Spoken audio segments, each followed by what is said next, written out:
আমার লাল লাল করে ভাজা হয়ে গেছে, আমি তুলে নিচ্ছি। এরকম করে বাকিগুলো আমি সব ভেজে নেব। ফুলকপির তরকারি আমার রেডি হয়ে গেছে, এবার আমি নামিয়ে নিচ্ছি।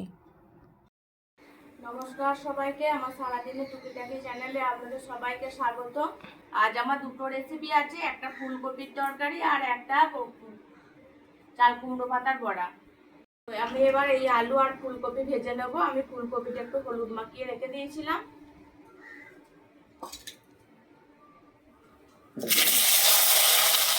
আলু তুলে নিচ্ছি, তেলে আমি ফুলকপিটা ভেজে নেব।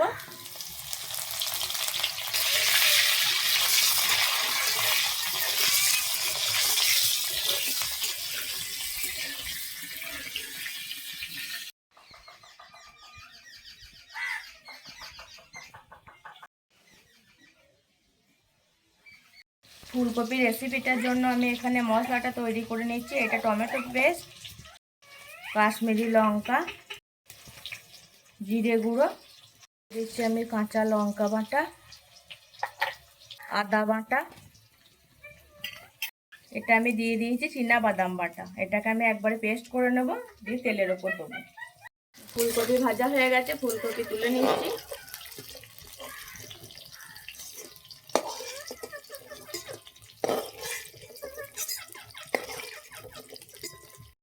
ফোড়নের জন্য দিয়ে দিচ্ছি আমি গরম মশলা। আমি ফেটিয়ে রাখা মশলাটা এবার দিয়ে দিচ্ছি।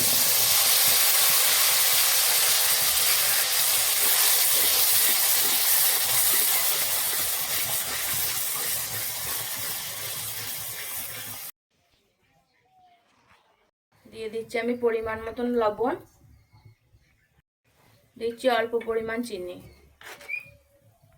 ভালো করে কষা হয়ে গেছে, এবার আমি দিয়ে দিচ্ছি ভেজে রাখা ফুলকপি আর আলু।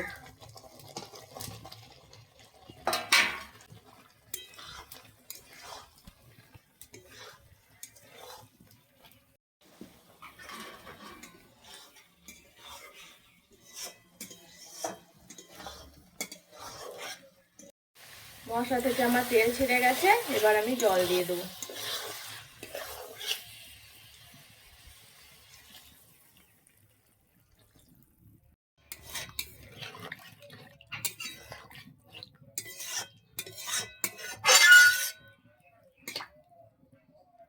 আমি দিয়ে দিচ্ছি চাপা একটু সেদ্ধ হওয়ার জন্য।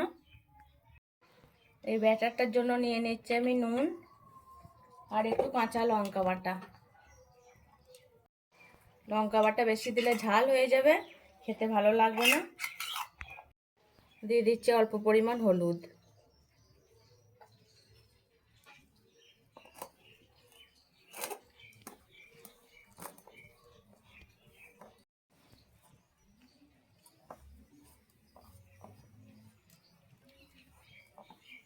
ফুলকপির তরকারি আমার রেডি হয়ে গেছে, এবার আমি নামিয়ে নিচ্ছি। এই পেস্টটা আমার রেডি হয়ে গেছে, এই পেস্টটা আমি চাল কুমড়ো পাতার উপরে লাগিয়ে নিচ্ছি।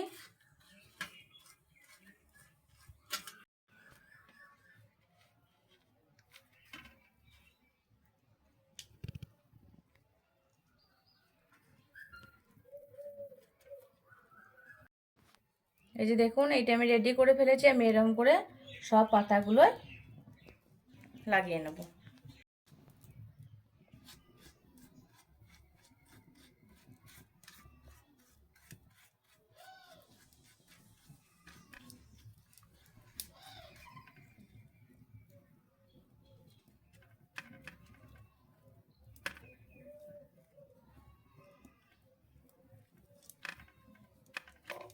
তেল গরম হয়ে গেছে, আমি এবার একটা একটা করে ভেজে নিচ্ছি।